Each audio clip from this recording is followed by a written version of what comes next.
This is Russell Bobbitt. He's our prop master, and we're designing a new shape for the RT light for when he changes it out for the triangle. In the suit, it's going to be a triangle, but we're trying to preserve some of the personality of the old silhouette that comes through the shirt from the light.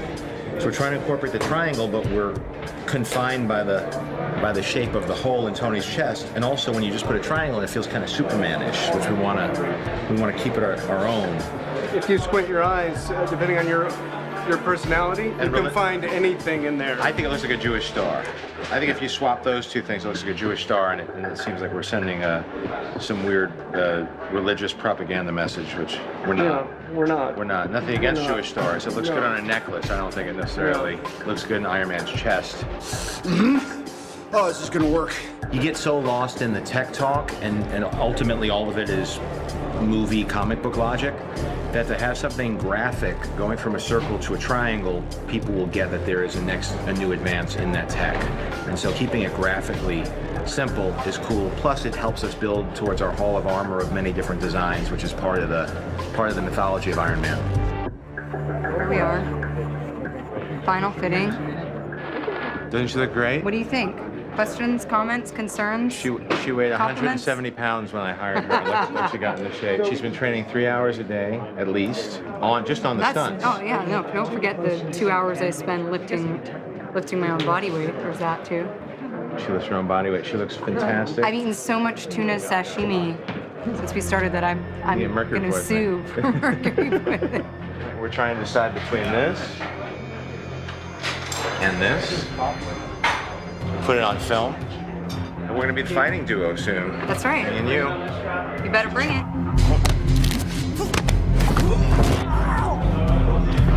Hi, I'm Heidi. I'm Scarlett's stunt double. We've been working with her on this move for a couple weeks now, and she's actually gonna maybe be able to perform it today.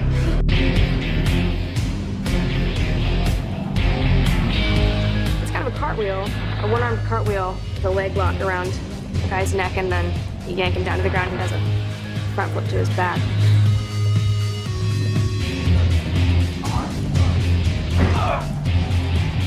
Scarlett works so hard, and she's picked up so many of the moves. In fact, she can do the beginning intro into this, and she also can finish the end flop down. Oh my God! Happy, are you all right? What'd you just do? Sorry about that. It was just You just got served, Happy. Day 44 in the garage, our last day in the garage. Tony's trashed his place, and he's forging the new element using components that he brought in from Stark Industries. With the exception of a few pickup shots in here, we're pretty much done with the set. We're gonna leave it standing because as we finish the film, the workshop always comes in handy, so we're not gonna tear it down just yet. But we're about to move on to Monaco. We shot with second unit at Monte Carlo, and we're gonna try to make the plates that we shot overseas match with what we've built here. So I've never done anything like it. I'm looking forward to it. It should be fun. It's been storyboarded, pre-vised, animatic. Hopefully it'll be the fun mid-act set piece of our film.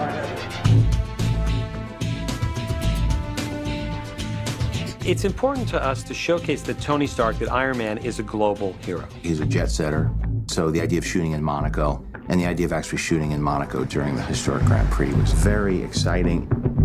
And action!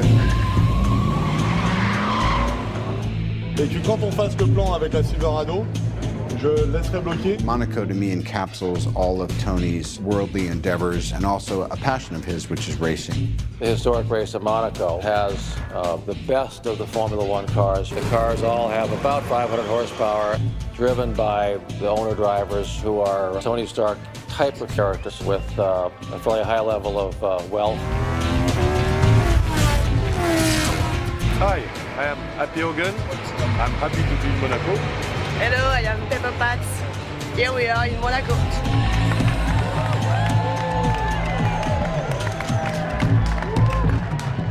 3, 2, 1, go! It's our first day of shooting here in Monaco. We had to close off a certain section of the circuit and run all of our vehicles through to mimic the movements of both the race cars, the start car, as well as Happy and Pepper in the Rolls Royce as they come to help Tony save the day. 400-meter mark. See where the gap is? Yeah. No barrier? Yeah. Right there is where it should happen. Yeah, I think we have to, it's a boom down to that. And action. It's a combination of empty plates, sort of cars driving with cameras down the street, into which we'll add digital race cars of Tony racing, background plates to put behind people, just to make it feel like we're actually in Monaco. And then we'll combine that with other material we shoot in sets in LA that are also built to replicate this environment. To make it look as if the entire fight and all of the actors were here in Monaco, whereas they actually weren't. All of their work is shot in Downey, California. When you're recreating a race, how do you get around all these logistics? The race cars are very temperamental. You can only start them up once. It takes 12 people to start it up. There's a team that runs the car. So we built a section of the track that we could use as a foreground, where we could actually flip cars and have explosions and have people in the stands and direct, because that wouldn't have really been possible.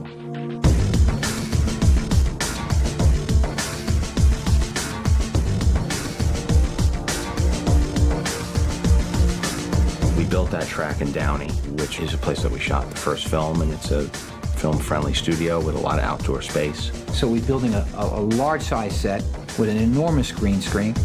It's a thrill, it's a challenge, it's much more complex than any sequence we did in the first film. And it's not even our biggest sequence in this film. The whole Monaco scene, I think, is just going to be ridiculously off the hook, and I'm really excited to see that whole whiplash sequence. So Tony Stark himself is racing in the Monaco Historic Grand Prix. He brushes it off. He's going to go have fun because that's what he does. He ends up getting into trouble, and that's one of our biggest action scenes.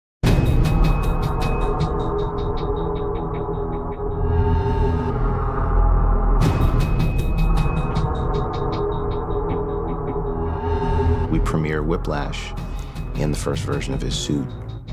He gets Tony while he's vulnerable on the track. I just thought it was interesting. Somebody who's willing to attack you in one of the most, it's like at the Super Bowl. You know what I mean? It's like the European Super Bowl. The idea of in Monaco, during a race, guys cutting the cars in half, a suitcase suit pops on, that's the fight. You would step from your right lead back, pull, there. Timing and timing. Get that guy. We did whip training. We used bull whips, and then we got to where we could do certain things with the bull whips, you know, which is hard with two hands to coordinate it.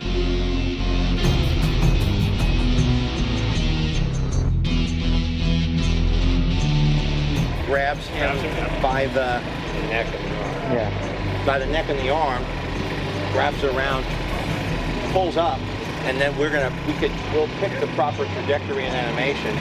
Because it's an action movie, it was something that was very challenging to do, and that was part of the appeal to me. It was, you know, Mickey and I and stunt guys and John and all these big things set up and hanging upside down.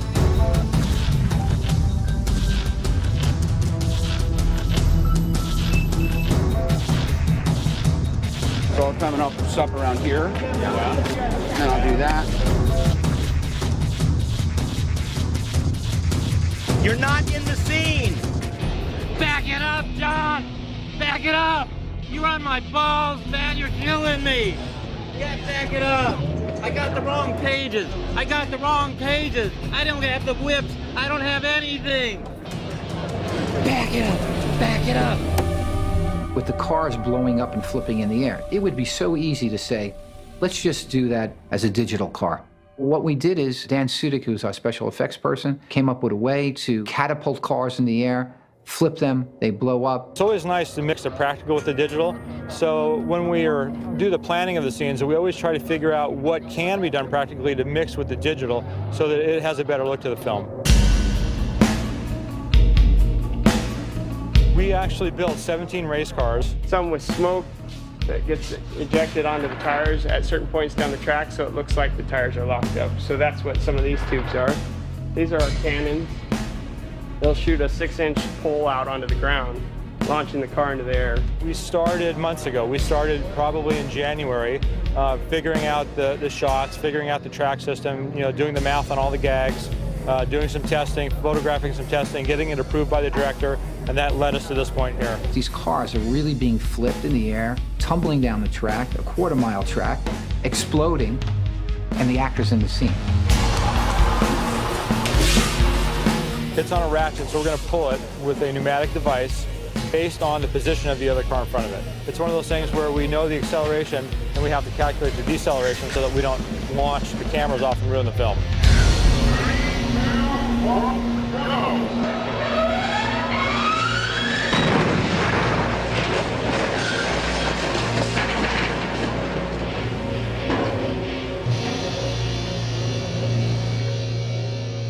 Thanks so much, and also thanks for putting up with these conditions and all that running and the energy in the sun. And I know what it's like. I get it, and I know how hard it is to do what you're doing. So thank you so much. I want to thank the crew also for killing it today.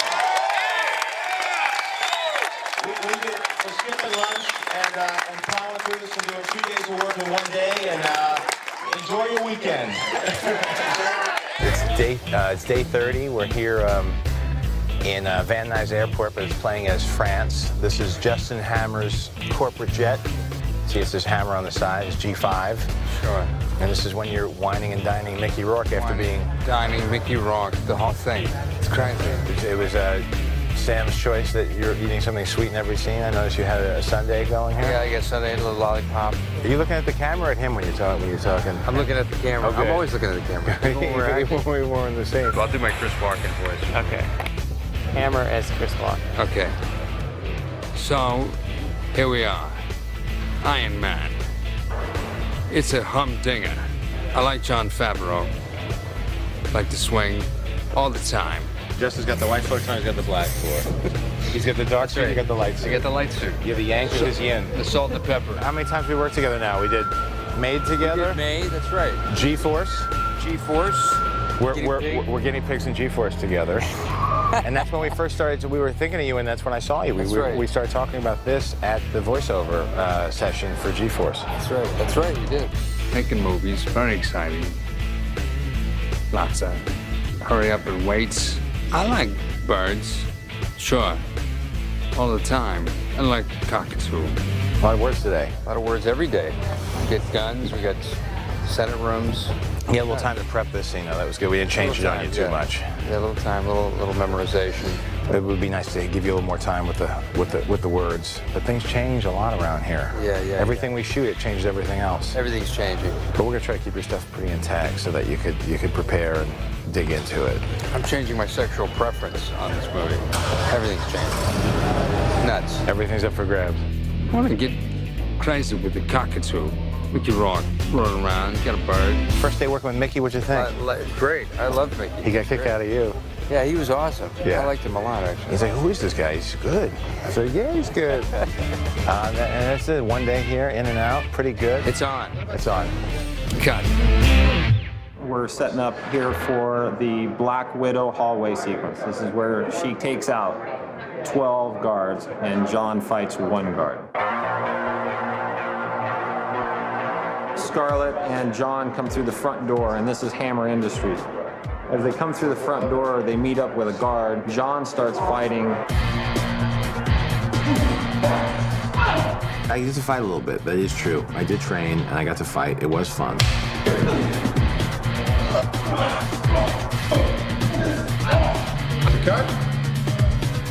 Scarlett's been doing an amazing amount of training for this. In some of the more dangerous parts of this sequence, I put Heidi in just because I can't risk having Scarlett get hurt, but this is kind of the culmination of about 8 weeks of solid training for her, about 4 hours a day. When I first saw the sequence that they wanted me to do when it was completed and choreographed, I just thought to myself, oh my God, I just don't know how this is, how am I gonna do this? Ready, and action.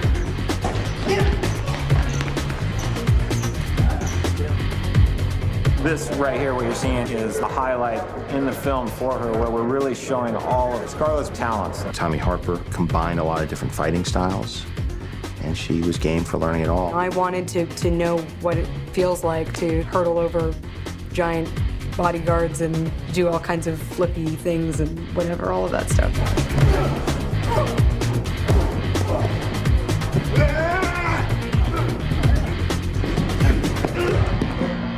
we got it. And when Tom says that he got it, then I know he got it. It was good. I looked at it. You felt good with it? I didn't see anything. Are you sure? Yeah, I know we're gonna still pick up like specials. Yeah, you're right.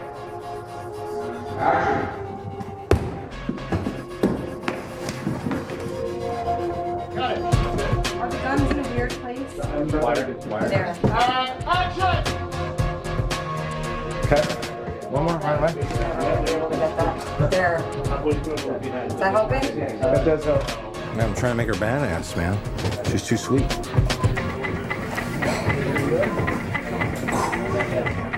I know, I feel like it's so low, I'm practically shooting at the floor. They're wonky. Did that look like I was looking right at you? One more. He's gone. And drop the gun. It was a lot of work and very frustrating at times. Let's do one more and just sort of cruise out. Reshoots? What reshoots? Is that low enough? Sure. Too low? Great. Which I'm sure you see on the behind the scenes, me just being like, why? You know, and wanting to get it right.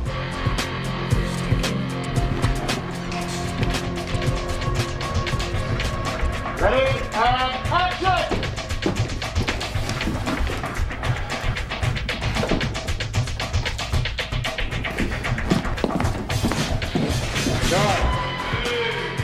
Very nice. I think I felt like there was electricity in the room. I felt good. Sometimes it's one shot that makes us start thinking Marilyn Monroe with the subway. That's nice. That I like that grabbing that zoom and him having trouble holding him in the zoom. All that's fun. So let's look at it. Let's look at it from the beginning. Visual effects is one of those areas where it takes a lot of work to get it right. I let those guys off the leash and the ideas just poured forth. They're just torrent of ideas coming at you with such enthusiasm. And they would say, dude, make sound effects. And then this happens, when I shoot and this explodes up. It was just great. And I would just be charmed by it. I mean, yes, we'll do it. And everybody would say, how are we gonna do that? I was like, then we'll figure it out. We're not gonna do all of it.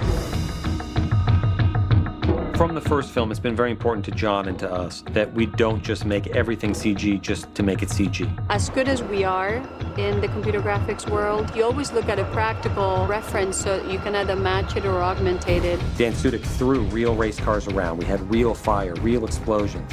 So all these decisions are being made. It's a process that takes you even through post. Everything is a rush. It doesn't matter how many months you give us, we're always sort of trying to beat the clock. A lot of ideas that would work great in 2D animated environment.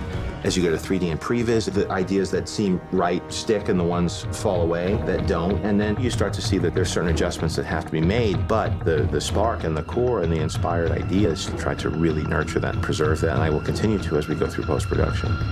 We're up against it schedule-wise. We've given ourselves less time on this film than we did last time, and it's a much more ambitious project. And this was part of the fear that I had when we had started so late. Less than 2 years to do this, to come up with the story, set it up, prep it, film it, cut it, and do all the finishing touches. It's no excuse. We're gonna have to do a great film, but it does put everybody under a tremendous amount of stress. It was ambitious to begin with, and now we've got it knock it into overdrive. So there's gonna be a lot of people not sleeping. Hundreds of people not sleeping.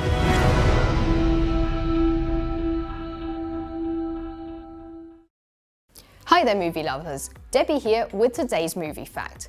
Did you know that in The Avengers, Iron Man actor Robert Downey Jr. hid food all over the set to eat in scenes in which it wasn't scripted? Why not just ask for some? Make sure to click below to subscribe, on the side for more awesome content, and if you like my t-shirt, remember you can get one for yourself at the link right below this video.